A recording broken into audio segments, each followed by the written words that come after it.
ಸತ್ಯದ ಬೆಳಕಿನಲ್ಲಿ ನಮ್ಮ ವರದಿ, ನಮ್ಮ ಧ್ವನಿ, ಜನರ ವಿಶ್ವಾಸದ ಪ್ರತಿಬಿಂಬ. ಕರ್ನಾಟಕ ರಾಜ್ಯ ರೈತ ಸಂಘ ಹಸಿರು ಸೇನೆಯ ರಾಜ್ಯಾಧ್ಯಕ್ಷರಾದ ವಾಸುದೇವ ಮೇಟಿಯವರು ರಾಜ್ಯ ಹಾಗೂ ಕೇಂದ್ರ ಸರ್ಕಾರಗಳ ವಿರುದ್ಧ ತೀವ್ರ ಆಕ್ರೋಶ ವ್ಯಕ್ತಪಡಿಸಿದರು. ಭದ್ರಾ ಮೇಲ್ದಂಡೆ ಯೋಜನೆಗೆ ಸಂಬಂಧಿಸಿದಂತೆ ಕೇಂದ್ರ ಸರ್ಕಾರ ಮಂಜೂರು ಮಾಡಿದ್ದ 5,350 ಕೋಟಿಯನ್ನು ಹಿಂದಕ್ಕೆ ಪಡೆದಿರುವುದು ಮಧ್ಯ ಕರ್ನಾಟಕ ಭಾಗದ ರೈತರಿಗೆ ಭಾರೀ ಅನ್ಯಾಯವಾಗಿದೆ ಎಂದು ಅವರು ಆರೋಪಿಸಿದರು. ಈ ಯೋಜನೆ ಜಾರಿಯಾದರೆ ಸಾವಿರಾರು ಎಕರೆ ಭೂಮಿಗೆ ನೀರಾವರಿ ಸೌಲಭ್ಯ ದೊರೆಯುತ್ತಿತ್ತು. ಆದರೆ ನಿಧಿಯನ್ನು ಹಿಂಪಡೆಯುವುದರಿಂದ ರೈತರ ನಿರೀಕ್ಷೆಗೆ ದೊಡ್ಡ ಹೊಡೆತ ಬಿದ್ದಿದೆ ಎಂದು ಹೇಳಿದರು.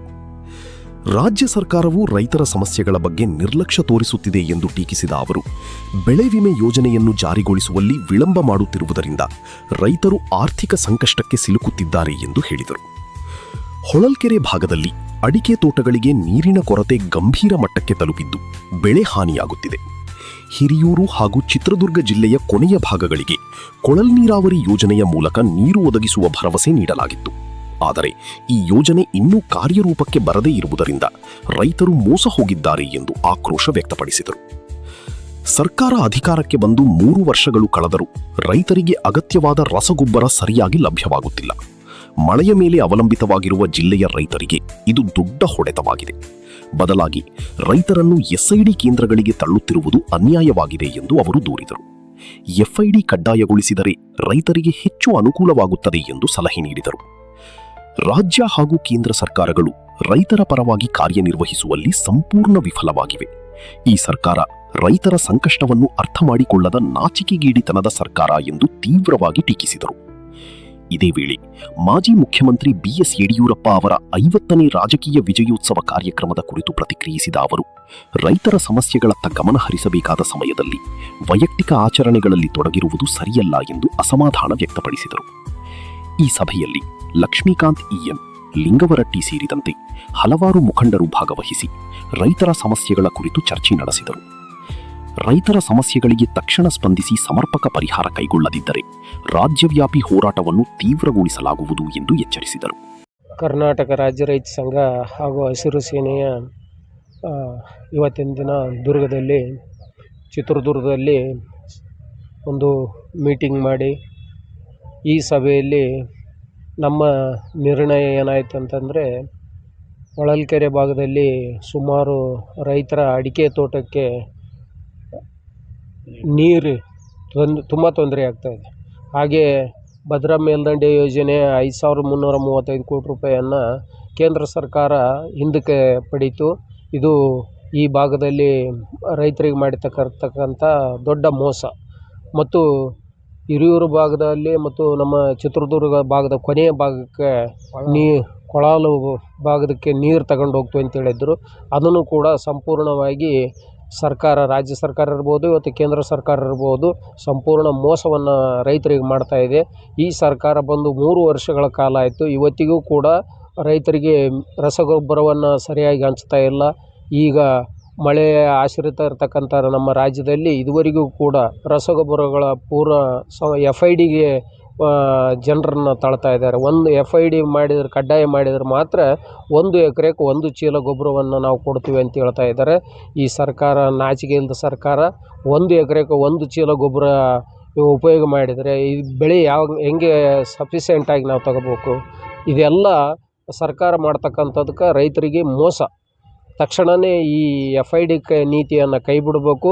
ಮತ್ತು FID ಮಾಡಬೇಕಾದ್ರೆ ಒಂದೊಂದು ದಿನದಲ್ಲಿ ಬರೀ ಖಾಲಿ 6ರಿಂದ 8, 10 FIDಗಳು ಮಾತ್ರ ಆಗ್ತಾವೆ. ಈಗಾಗಲೇ ಹಾವೇರಿ ಜಿಲ್ಲೆಯಲ್ಲಿ ರೈತರು ಕ್ಯೂ ನಿಂತು ಬೇಸತ್ತು ಹೋಗಿದ್ದೀವಿ. ತಕ್ಷಣವೇ ಸರ್ಕಾರ ಇದ್ರ ಬಗ್ಗೆ ಕ್ರಮ ತಗೋಬೇಕು. ಈ ವರ್ಷ FID ಕಡ್ಡಾಯ ಅಂತೇಳಿ ನಿಯಮವನ್ನು ಕ್ಯಾನ್ಸಲ್ ಮಾಡಬೇಕು. 1 ಎಕರೆಗೆ ಎಷ್ಟು ಯೂರಿಯಾ ಗೊಬ್ಬರ ಬೇಕಾಗ್ತದೆ, ಸಫಿಷಿಯೆಂಟಾಗಿ ಗೊಬ್ಬರವನ್ನು ನಾವು ರೈತರು ಏನು ಉಪಯೋಗ ಮಾಡ್ತೀವಿ ಆ ಗೊಬ್ಬರದ ಸಂಪೂರ್ಣ ವಿಲೇವಾರಿ 1 ಎಕರೆಗೆ ಎಷ್ಟು ಬೇಕಾಗ್ತದೆ, ರೈತ ಎಷ್ಟು ಕೇಳ್ತಾನೆ ಅಷ್ಟು ಗೊಬ್ಬರವನ್ನು ಸರ್ಕಾರ ಕೊಡಬೇಕು. ಈಗಾಗಲೇ ಕೇಂದ್ರ ಸರ್ಕಾರ ಹೇಳ್ತಾ ಇದೆ, ಯುದ್ಧ ನೀತಿಯಿಂದ ನಮಗೆ ಗೊಬ್ಬರ ಬರ್ತಾ ಇಲ್ಲ ಅಂಥೇಳಿ. ಅದೆಲ್ಲ ಶುದ್ಧ ಸುಳ್ಳು. ಈಗಾಗಲೇ ನೀವು ಬಳ್ಳಾರಿ ಹತ್ರ ಒಂದು ಫ್ಯಾಕ್ಟ್ರಿಯಲ್ಲಿ ಹೋಗಿ ನೋಡಿದ್ದೀವಿ. ಇಲ್ಲಿ ನಮ್ಮಲ್ಲಿ ತಯಾರಾದಂಥ ಗೊಬ್ಬರ ಹೊರ ದೇಶಕ್ಕೆ ಕಳಿಸ್ತಾ ಇದ್ದಾರೆ. ಇದು ಯಾವ ನೀತಿ? ಸಂಪೂರ್ಣ ರೈತರಿಗೆ ಮೋಸ ಮಾಡ್ತಕ್ಕಂಥ ಕೆಲಸ ರಾಜ್ಯ ಸರ್ಕಾರ ಮಾಡ್ತಾ ಇದೆ. ಬರೀ 2,000 ರೂಪಾಯಿಯನ್ನು ಕೊಟ್ಟು ನಮ್ಮನ್ನು ಕಣ್ಣು ಮುಚ್ಚಿಸ್ತಕ್ಕಂಥ ಕೆಲಸವನ್ನು ಸರ್ಕಾರ ಮಾಡ್ತಾಯಿದೆ. ಇದುವರೆಗೂ ಕೂಡ ರೈತರಿಗೆ ಬೆಳೆ ವಿಮೆಗಳು ಬರ್ತಾ ಇಲ್ಲ, ಸಂಪೂರ್ಣವಾಗಿ ನಿರ್ಲಕ್ಷ್ಯ ಮಾಡಿ ಹೋಗಿದ್ದಾರೆ. ಇವತ್ತು ಡಿ ಕೆ ಶಿವಕುಮಾರ್ ಇರ್ಬೋದು, ಅವರು ರಾಜ್ಯದ ಉಪಮುಖ್ಯಮಂತ್ರಿಗಳು ಒಂದು ನೀರಾವರಿ ಯೋಜನೆಗಳ ಬಗ್ಗೆ ಇದುವರೆಗೆ ಒಂದು ಸಭೆ ಕೂಡ ಮಾಡ್ತಾ ಇಲ್ಲ. ತುಂಗಭದ್ರಾ ನದಿ ಬಗ್ಗೆ ಮಾತಾಡ್ತಾ ಇಲ್ಲ, ಭದ್ರಾ ಮೇಲ್ದಂಡೆ ಬಗ್ಗೆ ಮಾತಾಡ್ತಾ ಇಲ್ಲ, ಕೃಷ್ಣಾ ಆಲಿಮಟ್ಟಿ ಬಗ್ಗೆ ಮಾತಾಡ್ತಾ ಇಲ್ಲ. ಸಂಪೂರ್ಣ ರಾಜ್ಯ ಸರ್ಕಾರ ನಿದ್ರಾವ್ಯವಸ್ಥೆಗೆ ಹೋಗಿದೆ. ಇನ್ನೂ 2 ವರ್ಷದಲ್ಲಿ ಇವ್ರ ಕಡೆಯಿಂದ ನಾವು ಏನು ನಿರೀಕ್ಷೆ ಮಾಡಿದಂಥ ಒಂದು ಸ್ಥಿತಿ ರೈತರಲ್ಲಿ ಬಂದು ಒದಗಿದೆ. ತಕ್ಷಣವೇ ಸರ್ಕಾರ ಕಣ್ಣು ತೆರೆದು ರೈತರ ಬಗ್ಗೆ FIDಯನ್ನು ಕ್ಯಾನ್ಸಲ್ ಮಾಡಬೇಕು ತಕ್ಷಣವೇ. ಇಲ್ಲ ಅಂತಂದರೆ ಇದು ರಾಜ್ಯಾದ್ಯಂತ ಎಲ್ಲ ರೈತರು ಬೀದಿಗೆ ಬರ್ತಕ್ಕಂಥ ಪರಿಸ್ಥಿತಿ ಸರ್ಕಾರ ತರ್ತಕ್ಕಂಥ ಕೆಲಸವನ್ನು ಇಂಡೈರೆಕ್ಟಾಗಿ ತಾವೇ ಮಾಡ್ತಾ ಇದೆ ಅಂತಕ್ಕಂಥ ಮಾತನ್ನು ರಾಜ್ಯದ ಮುಖ್ಯಮಂತ್ರಿಗಳಿಗೆ ಮತ್ತು ಕೃಷಿ ಮಂತ್ರಿಗಳಿಗೆ ಹೇಳಕ್ಕೆ ಬಯಸ್ತೀನಿ. ರಾಜ್ಯದ ಕೃಷಿ ಮಂತ್ರಿಗಳು ತಕ್ಷಣವೇ ಜಿಲ್ಲಾವಾರು ಸಭೆಗಳನ್ನು ಕರೆದು ವಿಡಿಯೋ ಕಾನ್ಫರೆನ್ಸ್ ಮುಖಾಂತರ ಎಲ್ಲ JDಗಳ ಸಭೆ ಮಾಡಬೇಕು. ತಕ್ಷಣವೇ ಎಷ್ಟು ಜಿಲ್ಲೆಗೆ ಮೊದಲು ಏನು ಉಪಯೋಗ ಆಗ್ತಿತ್ತು, ಯೂರಿಯಾ ಇರ್ಬೋದು, ಇವತ್ತು DAP ಇರ್ಬೋದು, ಆ DAP ಮತ್ತು ಯೂರಿಯಾವನ್ನು ಸಫಿಷಿಯೆಂಟಾಗಿ ಕೊಡ್ತಕ್ಕಂಥ ಕೆಲಸ ಮಾಡಿದ್ರೆ ಮಾತ್ರ ನಾವು ರೈತರು ಆರಾಮಾಗಿ ಏನಪ್ಪ ಅಂತಂದ್ರೆ ಬಿತ್ತನೆ ಕಾರ್ಯವನ್ನು ಮಾಡಬೇಕಾಗ್ತದೆ. ಇಲ್ಲಾಂದ್ರೆ ಬೀದಿಗೆ ಬಂದು ಚಳುವಳಿ ಮಾಡತಕ್ಕಂಥ ದಿನಗಳು. ಆಗ ನಿಮ್ಮ ಏನಾದರೂ ಬೇಡಿಕೆ ಇದೆಯಾ? ಅವರು ತಮ್ಮ ಬರ್ತಾ ಇದ್ದಾರೆ. ವೈಯಕ್ತಿಕವಾಗ್ತಾರದು ವಿಜಯೋತ್ಸವದ ಹೆಸರಿನಲ್ಲಿ ಮೋಜು ಮಸ್ತಿ ಕಾರ್ಯಕ್ರಮಗಳು, ಇವು ರೈತರಿಗೆ ಉಪಯೋಗ ಆಗ್ತಕ್ಕಂಥ ಕಾರ್ಯಕ್ರಮಗಳ. ಯಡಿಯೂರಪ್ಪನವರ ಸಾಧನೆ ಇದೆ, ಇಲ್ಲಂತ ನಾವು ಹೇಳಂಗಿಲ್ಲ. ಈ ರಾಜ್ಯಕ್ಕೆ ಕೊಡುಗೆ ಇದೆ, ಇಲ್ಲಂತ ನಾವು ಹೇಳಂಗಿಲ್ಲ. ವಿಜಯೋತ್ಸವ ಅಂದ್ರೆ ಏನು ಅರ್ಥ? ವಿಜಯೋತ್ಸವ ಏನು ರೈತರಿಗಾಗಿ ಬೀದಿಗೆ ಬಿದ್ದು ಹೋರಾಟಗಳು ಮಾಡ್ತಾ ಇದ್ದಾರೆ ಇವರು? ರಾಜ್ಯದ ನೀರಾವರಿ ಯೋಜನೆಗಳ ಬಗ್ಗೆ ಯಾವ ವಿಜಯೇಂದ್ರ ಅವರು ಒಂದು ದಿನ ಧ್ವನಿ ಎತ್ತಿದ್ದಾರೆ ವಿಧಾನಸಭೆಯಲ್ಲಿ? ಹೋಗಲಿ, ನಾವು ಸತತವಾಗಿ 5 ವರ್ಷಗಳ ಕಾಲ ಅಧಿವೇಶನದಲ್ಲಿ ನಾನು ಮನವಿಯನ್ನು ಕೊಟ್ಟಿದ್ದೀನಿ. ಇದೇ